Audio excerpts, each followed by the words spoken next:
تو وہ یاد ہے وہ حدیث میں نے آپ کو سنائی تھی کہ ہاتھ نکالا حمنا نے پردے کے پیچھے سے تو بالکل سادہ تھا، تو آپ نے کہا کہ عورت کا آتا ہے کہ مرد کا، ڈانٹا نا، تو وہ کہنے لگی کہ میں ہمنا ہوں، تو آپ نے کہا پتہ ہی نہیں چل رہا کہ یو آر اے لیڈی.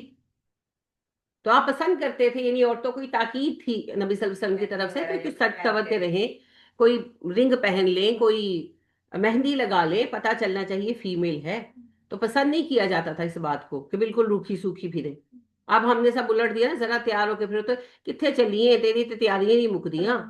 یہ بالکل ناپسندیدہ باتیں ہیں اسلام میں، نبی صلی اللہ علیہ وسلم پسند کرتے تھے. اور خواتین کو یہ ایجوکیٹ کیا جاتا تھا کہ گھروں میں بند. دیکھیں میاں بیوی کی محبت کا ایک حصہ یہ بھی ہے کہ شوہر بیوی کے لیے، بیوی شوہر کے لیے تیار ہو. ہمارے مرد کام سے آ کے فقیر بن جاتے ہیں، ہے نا، پھٹے ہوئے کپڑے پہن لیتے ہیں، اور عورتیں جو ہے نا وہ سارے دن کی یعنی کہ تھکن اور بدبو اور کچن کا گند لے کر تو کمرے میں چلی جاتی ہیں. تو پھر کہاں سے ایک دوسرے کے لیے دل میں محبت آنی، کہاں سے آنی؟ یعنی کہ سب سے سڑی ہوئی شکل لے کر ہم میاں بیوی اکٹھے ہوتے ہیں، تو پھر کہاں سے محبتیں آنی؟ تو ایک نارمل تو ایک دوسرے کے ساتھ رہیں، ایک دوسرے کے لیے تیار ہے. تیاری صرف باہر جانے کے لیے، ایک دوسرے کے سامنے پھتو بن کے پھرو. اور جو کوئی گھر میں ذرا صاف ستھرا رہتا ہے تو اس کو طنز کرو، تو سیدھے کار ماڈل بن کے پھر دے، تو آپ کی طرح فقیر بن کے پھرے. کیوں بھی پھرے ہم فقیر بن کے بھائی، ہے نا؟ اللہ پسند کرتا ہے. یہ بھی کہتے ہیں کہ آج تو آپ ابایا پہنتی ہے تو ویسے بڑے خیر. ہاں تو کیا اب ابایا پہن کے ہاتھ میں کٹورا بھی پکڑ لیں، کشکول پکڑ لیں، حد ہو گئی ہے. نہیں، بہت ناپسندیدہ بات ہے. اما عائشہ صدیقہ رضی اللہ تعالیٰ عنہ کے پاس خاتون آئی تو مشہور صحابیہ ہیں، اس وقت ذہن میں میرا نام نہیں ہے ان کا. تو بہرحال وہ آئی تو آپ رضی اللہ تعالیٰ عنہ نے کہا کہ تمہارے شوہر سفر پر گئے ہوئے ہیں؟ تو کہنے لگی نہیں میرے شوہر تو یہ ہیں. تو انہوں نے کہا تم کیوں سر جاڑ منہ پہاڑ پھر رہی ہو، تمہیں ایک مہندی بھی نہیں ملی کہ تم لگا لیتی. تو یعنی وہ اما کی 4-5 لائنیں اما نے اچھی خاصی جھاڑ پلائی ان کو کہ یعنی کہ تمہارا شوہر گھر پر ہے تو تم ایسے پھر رہی ہو. تو یہ پسندیدہ ہے ہی نہیں ہمارے یہاں. ہمارے لوگ سب ہمارے تو الٹے ہی سارے کام ہیں. گندی پھرے گی نا. ہاں ہماری معاشرے میں جب ایک پردے والی ابائی والی خاتون کو کرتے ہیں نا کمپیریزن میں، تو جو جس نے کم لباس پہنا ہے وہ ماڈرن ہے، وہی ساری زندگی کی رنگینیوں کو انجوائے کر سکتی ہے. پردے دار عورت نہیں کر سکتی، نہ وہ سوئمنگ کر سکتی ہے، نہ وہ ٹراؤزر پہن سکتی ہے، نہ مطلب کوئی ایسی چیزیں نہیں کر سکتی. اب جیسے میری فیملی میں میں نے اپنی دیورانی کو بتایا کہ ہم لوگ گئے تھے آنٹی کے اس پہ نا وہ سوئمنگ پول میں، کہتے اچھا آپ تو بڑی ماڈرن ہے پھر. مجھے تو اصل میں آپ مجھے ایک بات بتائیے گا، سابق میں اور پرانے میں فرق ہوتا ہے؟ سابق اور پرانا اس میں فرق ہوتا ہے؟ تو ہم السابقون الاولون کی روش پر ہیں، ڈھکیانوس لوگوں پہ پیچھے نہیں چل رہے ہم نا. We are not old people, we are following our ancestors. السابقون الاولون کی روش پر ہے نا ہم. اصل میں مسئلہ یہ آ جاتا ہے کہ یہ سمجھا جاتا ہے کہ یہ تو پرانی اقدار کیا ہوتی ہے بھائی. ہم السابقون الاولون کے طریقے پر چلتے ہیں، اللہ کے حکم کو پورا کرنے کی کوشش کرتے ہیں، کر تو نہیں پاتے، کوشش کرتے ہیں. لیکن اس کا مطلب یہ نہیں ہے کہ ہمارے کوئی دماغ خراب ہے یا ہم بیمار ذہن کے لوگ ہیں یا ہم بیکورڈ لوگ ہیں. تو بیکورڈ ہونا اور السابقون کی روش پر ہونا آر ٹو ڈفرنٹ تھنگس. تو ہمارے تو نبی صلی اللہ علیہ وسلم اپنی بیویوں کے ساتھ دوڑے لگاتے رہے ہیں، تو ہم سے تو کوئی بات کرے نا اس معاملے. گھوڑ سواری کرتی تھی ساری، سب خواتین گھڑ سواری کرتی تھیں، خواتین تلواریں چلاتی تھیں. حضرت صفیہ نے جا کر پھل کاٹنے والی چھری سے تو سب نے کاٹا تھا وہ یہودی کا. تو آج خواتین چلا رہی ہیں اسکوٹیز، تو وہ آپ اس کو گھوڑے کے ساتھ آپ اس کو کر سکتے ہیں. نہیں کہ کوئی حرج نہیں ہے، کوئی حرج نہیں ہے، بچیوں کو چلانا چاہیے. اصل بات میں آپ کو کہتی ہوں نا کہ ہاتھ میں سواری دیں گے تو انڈیپینڈنٹ ہو جائیں گی. تو انڈیپینڈنٹ کرنے سے عورت کو ڈرتے ہیں. آپ تربیت مضبوط کریں. اور عورتیں جنگوں میں حصہ لیتی تھیں، اور زیادہ تر آپ دیکھیں، آپ مسلم کمیونٹی کے حالات پڑھ کر دیکھیں، مرد تو جنگوں پر ہوتے تھے کئی کئی سال، اور پیچھے سارے معاملات کون دیکھتا تھا؟ یا بچے ہوتے تھے یا بوڑھے ہوتے تھے یا عورتیں. تو کون دیکھتا تھا؟ بچے تو دیکھ نہیں سکتے تھے، وہ پڑھ رہے تھے. بوڑھے جو ہیں وہ ویسے ہی بوڑھے تھے، بالکل ہی بوڑھے تھے. تو کون دیکھتا تھا معاملات؟ عورتیں دیکھتی تھی. سارے معاملات عورتیں دیکھتی تھی. آدھی آدھی رات کو کوئی مسئلہ ہو گیا تو اٹھی، گھوڑے پکڑے، گئی زمینوں پر، اور مردانہ وار اپنے سارے کام کھڑے ہو کے کرا کے آتی تھی، اور جرت نہیں تھی کسی کی بول جائے. تو یہ ہم نے ڈرامے شروع کیے ہیں جب سے. رات کو سنسان سڑک پہ نکلے گاڑی لے کے. نہیں وہ ایک جو ہے نا ڈیبیٹیبل معاملہ ہے. دیکھیں میں آپ کو ایک چیز سمجھاتی ہوں. جب فتنہ ہو تو پھر اپنی حفاظت خود کرنی پڑتی ہے. اس کی مثال یوں ہے کہ آپ زیور پہن کر باہر نکلے اور آپ کو لوٹ لیا جائے تو پہلا جملہ آپ کو کیا سننے کو ملے گا؟ جدو تین پتہ ہے حالات ہے نا تو زیور پاکی کیوں نکلے، ہے نا؟ تو یہ اصل میں آپ کا جواب صحیح ہوگا کہ میرا زیور ہے میں پہنوں میری مرضی، بالکل درست ہے. لیکن پھر جب لٹ گئے تو پھر شکوہ نہ کرو. ہاں تو اصل مسئلہ ہے فتنہ. رات کو گھر سے نکلنا پسندیدہ نہیں ہے، یہ بھی یاد رکھیے. نبی صلی اللہ علیہ وسلم نے کہا اگر ایک بندہ جانتا ہو نا رات کے سفر کا نقصان تو اسے برسوں انتظار کرنا پڑے تو وہ کرے، اور وہ رات کو تنہا سفر نہ کرے. تو یہ ایڈونچر مردوں کو بھی نہیں کرنا چاہیے الا یہ کہ کوئی بہت ایمرجنسی ہو. نبی صلی اللہ علیہ وسلم نے منع فرمایا. میں رات کے سفر کو پسند کیا کرتی تھی، یعنی کہ میں کہتی تھی ٹائم بچ جاتا ہے نا کہ رات کو تو سونا ہے تو ٹریول کر لیا تو صبح اپنا کام کیا آگے. لیکن پھر الحمدللہ یہ حدیث میرے علم میں آئی اور اس کے بعد پھر میں نے اپنا ذہن الحمدللہ بدلا کہ سفر دن میں صبح صبح شروع کر لو، فجر پڑھ کے نکل جاؤ، لیکن رات کو ٹریول نہیں کرنا الا یہ کہ کوئی بڑی ہی مجبوری آ گئی ہے تو وہ ایک الگ بات ہے. اب اس میں یہ ہے کہ خواتین کا ٹریول کرنا تنہا پسندیدہ نہیں ہے، گروپ آف لیڈیز ہونا چاہیے. ٹھیک ہے. دوسری بات یہ ہے کہ اگر آپ کو امن و امان حاصل ہے تو اور بات ہے. یعنی کہ جیسے ابھی وہی بات ہے کہ سعودیہ کی ہی میں بات کروں گی یا دبئی میں. میری ایک عزیزہ ہے وہ دبئی میں ہے، تو وہ جیسے بچوں کے ساتھ اکیلی ہوتی ہیں، ان کے میاں کی جاب دوسرے شہر میں ہوئی ہے، تو وہ جیسے رات کو 7-8 بجے بھی نکل کر وہ شاپ پر چلی جاتی ہیں. وہ اسٹور شاپ تو ہوتی نہیں وہاں پر، تو سٹورز ہوتے ہیں، تو وہ چلی جاتی ہیں، وہ شاپنگ کر کے آ جاتی ہیں.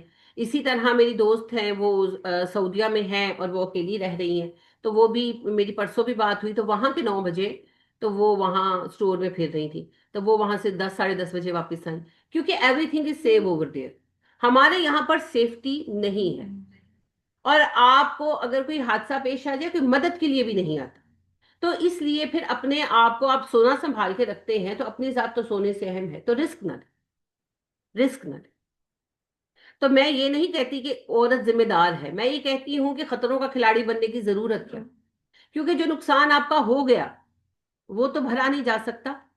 جس واقعے کی طرف آپ نے اشارہ کیا اس میں خاتون نے تو جو سہا جو اس کے 2 بچوں نے دیکھا اور سہا، وہ اسٹرامے سے ساری عمر باہر آ سکیں گے؟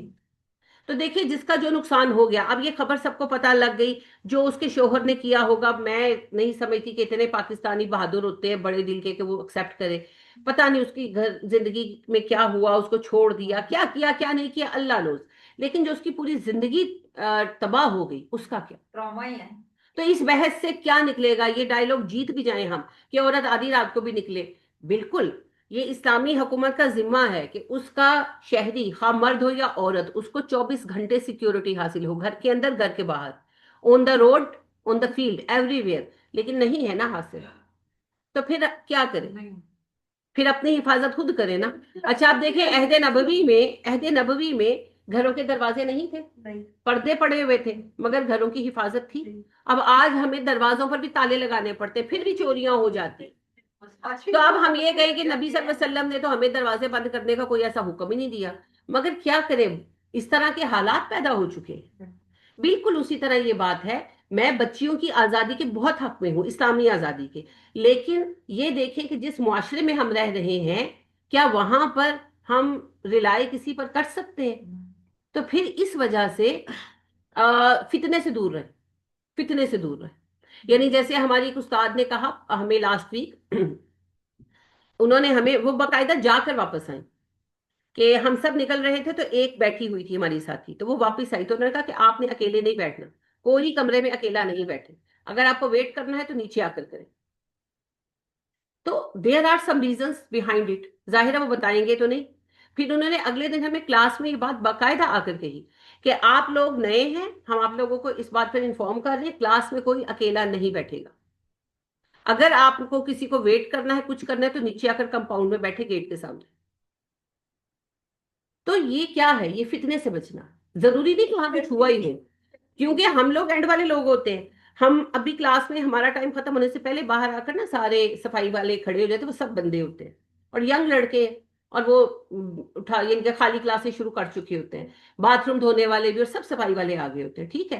اب اس میں اگر کوئی لڑکی اکیلی بیٹھی ہے کچھ ہو گیا، بعد میں چاہے ان کو سولی بھی لٹکا دو، اس کے ساتھ تو جو ہو گیا وہ ہو گیا نا. تو فتنہ ہی پیدا نہ کرو، فتنے سے ہی بچو. اور ہمیں نبی صلی اللہ علیہ وسلم نے کہا فتنے کے زمانے میں گھروں کا ٹاٹ بن جاؤ.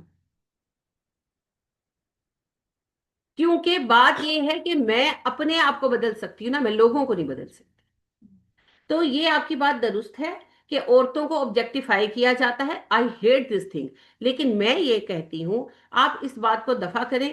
اس کا ہم کوئی حل فوری نہیں نکال سکتے، لیکن بات یہ ہے کہ چونکہ بہت فتنہ ہے، تو جس طرح آپ زیور پہننا آپ نے چھوڑ دیا، آپ نے آرٹیفیشل پہننا شروع کر دیا، اسی طرح سے اپنی بھی حفاظت کریں. فتنے والے وقت میں فتنے والی جگہ پر جانے سے پرہیز کریں. اللہ سب کو امان میں رکھے. آپ کیا کہہ رہی تھی؟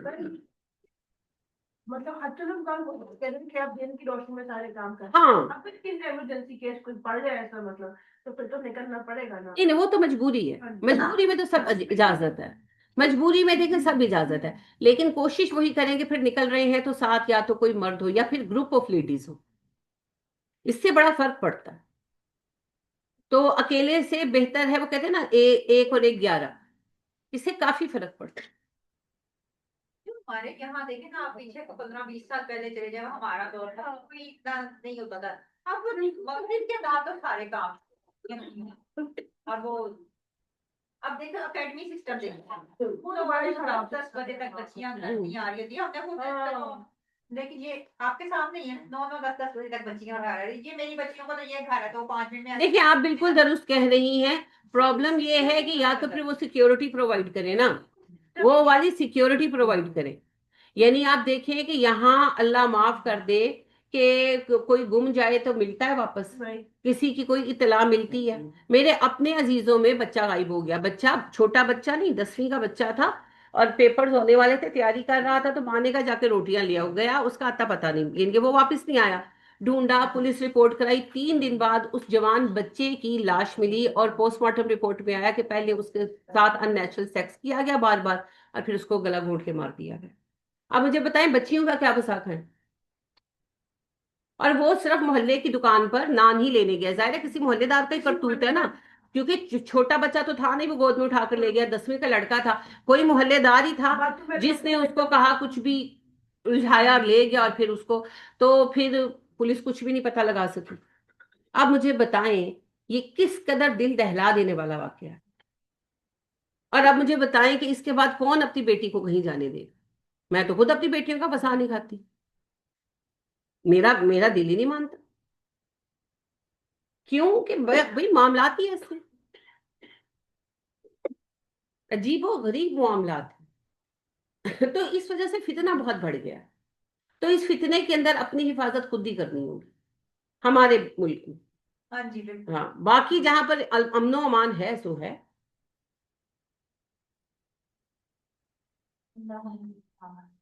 آمین ثم آمین. تو جی بہن بھائیوں کو پورا مال نہیں چلا جائے گا. ایک بہن یا ایک بھائی ہوگا تو اس کو 1/6 جائے گا. ایک سے زائد ہوں گے تو 1/3 ان میں تقسیم ہو جائے گا. باقی مال پھر دور کے جو قریبی رشتہ دار ہوں گے ان کو دیا جائے گا. اب یہ دور کے قریبی رشتہ دار جو ہے نا، یہ پھر لسٹ بنائی جاتی ہے. اس لیے شجرے ہونے چاہیے. شجرے اس لیے نہیں بنائے جاتے تھے کہ فخر کیا جائے کہ میرے دادا فلاں تو میرے دادا فلاں. شجرے بنائے جاتے ہیں کہ وراثت اور حرمت نکالی جا سکے. تو بعض اوقات دور کا ایسا رشتہ نکل آتا ہے جس پہ حرمت ہوتی ہے. تو یہ اس مقاصد کے لیے تھے. چیز ختم ہو گئی ہے، یہ جو شجر ہے سب خاندان ہی ختم کر دیا ہے نالائکوں نے. پہلے ہوتے ہاں، ایک سے دوسری نسل تک بات. کیا کہتے ہیں، پڑھ پہ آتے ساگ گیا. کیا مطلب ہے؟ پڑھ دادا تو رشتہ ختم. نہیں جی، کوئی نہیں، کوئی نہیں. اوپر تک رشتہ، نیچے تک رشتہ. کوئی پڑھ پہ آتے ساگ نہیں گیا. جی جی. تو خان جو تھا اس میں کہیں دوسری شادی نہیں تھی بھائی بہن شادی کی تھی. تو خیر جب وہ بیمار ہوئی تو اس کے خاوند نے اطلاع دی. ایک ہی بھائی ہے مطلب زندہ، ایک تو فوت ہو گیا، تو ایک بہن. اب انہوں نے نا کہتے ہیں کہ پہلے تو اس نے کہا کہ اس کے خاوند نے کہ آپ جو اس کی پراپرٹی ہے نا وہ کماتی تھی، اس نے خود ہی بنایا ہوا تھا مکان کیا ہوا تھا پلاٹ میں. بعد میں وہ کہتا ہے کہ مکان میں رکھ لیتا ہوں خاوند اس کا، اور باقی جو ہے اس کے بہن اور بھائی نے تقسیم کر لیا آپس میں. تو یہ صحیح ہے؟